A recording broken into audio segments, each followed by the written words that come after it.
Hello दोस्तों। आज मैं एक्सप्लेन करूंगा ओवरलॉर्ड मूवी को, जो 2018 में आई थी। तो ज्यादा देर ना करते हुए चलिए मूवी स्टार्ट करते हैं, पर उससे पहले वीडियो को लाइक और चैनल को सब्सक्राइब कर दीजिएगा। मूवी स्टार्ट होती है वर्ल्ड वार 2 के आखिरी के कुछ दिनों में। अमेरिका के कुछ पैराट्रूपर्स एक प्लेन में फ्रांस जा रहे थे एक रेडियो टावर को उड़ाने, जिस पर जर्मनी का कब्जा था। इस प्लेन में है प्राइवेट फर्स्ट क्लास बॉयस, उसका दोस्त Jacob Rosenfield, corporal Lewis Ford और कई सिपाही। तभी सार्जेंट रेंसिल आते हैं और इनका मनोबल बढ़ाते हैं और बताते हैं कि 90 मिनट में ये उतरेंगे। ये कह के वो चले जाते हैं। फिर बाहर बमबारी होने लगती है और इन पर फायरिंग भी, जिस वजह से इनका प्लेन का एक इंजन फट जाता है और अब ये कूदने वाली जगह भी पहुंच गए थे। अब सब प्लेन से कूदने लगते हैं, पर तभी इन पे हैवी फायरिंग होने लगती है, जिस वजह से प्लेन का आगे का हिस्सा तबाह हो जाता है। बॉयज के पीछे के सभी लोग उसमें जाके मारे जाते हैं, पर सार्जेंट बॉयज को पकड़कर बाहर फेंक देता है। पर बॉयज से बहुत मुश्किल से पैराशूट खुलता है और वो पानी में जाकर गिरता है। वो तो शुक्र है इसके पास चाकू थी, जिससे पैराशूट की रस्सी काट कर पानी के ऊपर आ जाता है, वरना डूब जाता। पानी के बाहर निकलकर जंगल में जेकब को ढूंढने लगता है और जंगल में लोगों की लाशें बिखरी पड़ी थी और इन्हीं में से एक का बंदूक बॉयस रख लेता है। तभी इसे सार्जेंट रेंसिल दिखता है, जिसे नाजियों ने घेर रखा था। बॉयस उन्हें बचाने के लिए गोली चलाने ही वाला था, तभी पीछे से फोर्ड आकर उसे रोक लेता है। उसके बाद नाजिस रेंसिल को मार डालते हैं। वहां से निकलकर इन्हें इनकी टीम के 3 और लोग मिल जाते हैं, जो प्लेन क्रैश से बच गए थे। चेस, तिब्बत और डॉसन। चेस के पास एक कैमरा था, पर उसे फोर्ड तोड़ देता है क्योंकि उसका फ्लैश इनके लिए खतरा बन सकता है। उसके बाद वो आगे जाने लगते हैं। डॉसन को लिखने का शौक था। वो अपनी किताबों के बारे में बता ही रहा था कि उसका पैर एक लैंड माइन में पड़ जाता है और वो मारा जाता है। उसके मरने का दुख तो था, पर फोर्ड उन्हें वहां से निकलने को बोलता है। इसके लिए वो बताता है कि चाकू जमीन पर धीरे धीरे मारे ताकि लैंड माइन का पता चल सके। ऐसा करके ये वहां से निकल जाते हैं। उसके बाद ये एक जगह रुकते हैं जहाँ पानी था, अपना मुंह हाथ धोने, जहाँ इन्हें एक लाश मिलती है जो लगभग डिकम्पोज हो चुका था। इन्हें समझ नहीं आता कि वो किस चीज का लाश है। तभी इन्हें पेड़ों के पीछे एक लड़की दिखती है, जिसका नाम क्लोई है। ये मरे हुए सोल्जर्स के सामान चुराती है। क्लोई इन्हें देखकर भागने लगती है, पर ये उसे पकड़ लेते हैं। बॉयस उसे बात करने लगता है क्योंकि उसे फ्रेंच बोलना आता है। खैर फोर्ड उसे उसका चाकू दे देता है क्योंकि क्लोई भी जर्मन से नफरत करती है। तो फोर्ड उसे उस गाँव तक ले जाने को बोलता है जहाँ वो रेडियो टावर है और क्लोई मान जाती है क्योंकि वो भी उसी गांव की है। अब ये गांव में पहुंच जाते हैं। क्लोई बोलती है आगे इनका घर है, वहां ये रुक सकते हैं, जिसमें एक छोटा भाई और बीमार आंट है। तो फोर्ड बॉयज को उसके साथ छोड़कर घर को चेक करने जाता है कि क्लोई सच बोल रही है या इन्हें फंसाना चाहती है।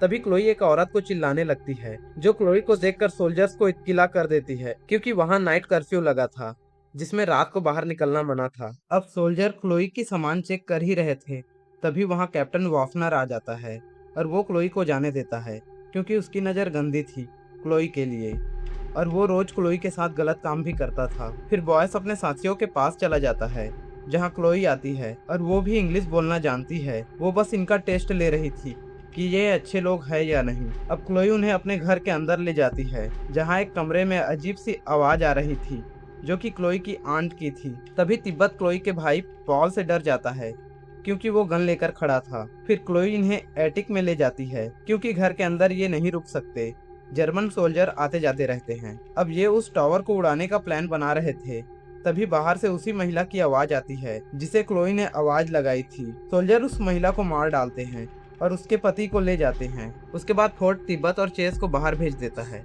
चेक करने कि कोई और बचा तो नहीं है, और क्लोई भी नीचे चली जाती है। जब बॉयस नीचे जा रहा था, तभी क्लोई के आंट के रूम से आवाज आ रही थी, तो बॉयस उसे देखने चला जाता है, पर उसे देखकर डर जाता है क्योंकि वो अजीब से डिफॉर्म हो गई थी। तभी क्लोई आकर रूम का दरवाजा बंद कर देती है और बताती है कि जब से उसकी आंट उस चर्च से बाहर आई है जिसके ऊपर वो रेडियो टावर है, तब से ऐसी हो गई है। उसके बाद क्लोई बॉयस के हाथ की मलहम पट्टी कर देती है और बताती है कि टावर के नीचे लैब है जहां इंसानों पर एक्सपेरिमेंट करते हैं। उसकी माँ बाप की जान भी जर्मन्स ने ली है और इसी वजह से क्लोई उनसे नफरत करती है। तभी वहां वॉफनर आ जाता है, जिस वजह से बॉयस एटिक में चला जाता है और लकड़ी के गैप से नीचे देखने लगता है। जब क्लोई बार बार ऊपर देख रही थी तो वॉफनर को शक होता है, तो वो सोल्जर्स को बुला लेता है। तभी पॉल का गेंद उससे नीचे गिर जाता है, तो सोल्जर एटिक को चेक करने जाते हैं जहां उन्हें पॉल मिलता है। सीढ़ियों पर एटिक में फोर्ड और बॉयस भी निशाना लगाकर बैठे थे, पर वो नीचे चले जाते हैं।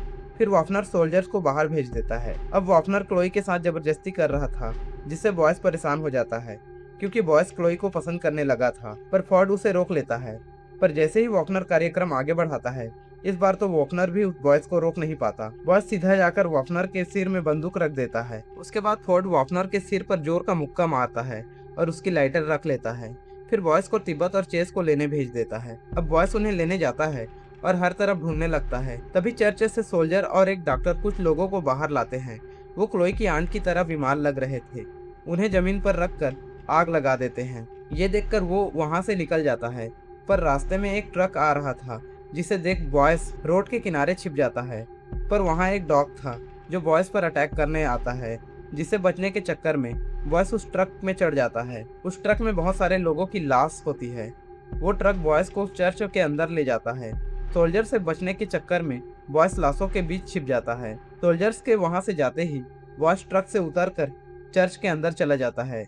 वहां उसे ऐसे रूम मिलते हैं जहां इंसानों को बंद करके रखा गया था, उन पर एक्सपेरिमेंट करके, जिसकी वजह से लोग डिफॉर्म हो गए थे, बिल्कुल ज़ॉम्बीज की तरह। डॉक्टर खुद वहां आकर उन पर चेंजेस नोट करता है। उसके बाद बॉयस एक एक्सपेरिमेंट रूम में पहुंचता है, जहां इंसानों को एक थैले में लटका कर रखा गया था और उनके शरीर से कुछ लिक्विड निकाला जा रहा था। वहीं पर उसी लिक्विड का एक सैंपल था, मतलब सीरम था, जिसमें से एक बॉयस रख लेता है। आगे उसे एक लड़की दिखती है जिसका सिर्फ सर था और वो जिंदा थी, बात भी कर रही थी। फिर उसे उसका दोस्त जेकब दिखता है, वो भी जिंदा था, बस उसके चेस्ट में एक बड़ा सा सुई चुभा रखी थी। अब बॉयस उसे छुड़ा पाता, उससे पहले डॉक्टर आ जाता है, तो बॉयस छिप जाता है। फिर डॉक्टर उसी सीरम एक डेड बॉडी पर इंजेक्ट करता है, जिससे वो बॉडी जिंदा हो जाता है। अब उसके जाते ही बॉयस जेकब को छुड़ाकर ले जाता है। फिर कहीं से निकलने का रास्ता नहीं मिल रहा था, तभी बॉयस को गटर का दरवाजा दिखता है, जिसे खोलकर वहां से निकल जाते हैं। उधर चेस और तिब्बत भी घर आ गए थे और फोर्ड ने वॉफनर को बांध रखा था। तभी वहां बॉयस और जेकब आ जाते हैं। फिर सब दौड़कर नीचे जाते हैं। क्लोई जेकब का इलाज करने लगती है। फिर बॉयस उन्हें सब बता देता है जो उसने देखा था, और वो सीरम दिखाता है जिसे वो लाया था। फिर फोर्ड वॉफनर के पास जाकर पूछता है कि उस सीरीन में क्या है, पर वॉफनर कुछ नहीं बताता, जिस वजह से फोर्ड वॉफनर को लटका कर मारने लगता है। उसके बावजूद वो कुछ नहीं बोलता। फिर फोर्ड उसे बिना रुके मारे जा रहा था, तभी बॉयस बीच में आ जाता है, पर फोर्ड उसे भी एक मुक्का मार देता है, जिससे बॉयस नीचे चला जाता है क्लोई के पास। फिर फोर्ड भी वॉफनर को अच्छे से कूट कर नीचे आता है और टावर उड़ाने की प्लानिंग करने लगता है, और चेस को वॉफनर को लेने भेज देता है। वॉफनर बेहोश होने का नाटक करने लगता है। चेस भी अपना गन निकाल लेता है। फिर चेस रस्सी खोल देता है, और जैसे ही वॉफनर फ्री होता है, वो चेस पर हमला कर देता है। फिर चेस का गन छीनकर उसे गोली मार देता है। वॉफनर के चेहरे पर कपड़ा था, जिस वजह से वो देख नहीं पा रहा था। फिर गन की आवाज़ सुनकर सब ऊपर आ जाते हैं। फिर बॉयस कैसे भी करके वॉफनर पर कंट्रोल पा लेता है। चेस के सीने में गोली लगी थी, जिस वजह से वो मर जाता है। फिर बॉयस को वो सीरम दिखता है, जिसे वो चेस के सीने में लगा देता है। अब सब वहां से जाने लगते हैं। तभी चेस जिंदा हो जाता है, मतलब वहां मरे हुए लोगों को जिंदा कर रहे थे, और चेस में कुछ एक्स्ट्रा पावर भी आ जाती है। फिर उसका सिर दर्द करने लगता है, उसे गर्मी लग रही थी। उसके बाद वो आपे से बाहर चला जाता है और सबको मारने लगता है, जिस वजह से फोर्ड उस पर गोलियां चला देता है, पर वो फिर भी नहीं मरता, जिस वजह से बॉयस उसे मार मार के उसका सिर फोड़ देता है। फिर वो मर जाता है। अब वॉफनर इस मौके का फायदा उठाकर वहां से भाग जाता है और पॉल को भी ले जाता है। फोर्ड और उसकी टीम कई सोल्जर्स को मार डालते हैं, पर फिर भी वॉफनर वहां से भाग जाता है, पर फोर्ड उसके मुंह में गोली मार देता है। लेकिन फिर भी वॉफनर पॉल को लेकर निकल जाता है। अब फोर्ड बस टावर को गिराना चाहता था, पर बॉयस पॉल को बचाने को बोलता है। फोर्ड बहुत मुश्किल से इसके लिए तैयार होता है।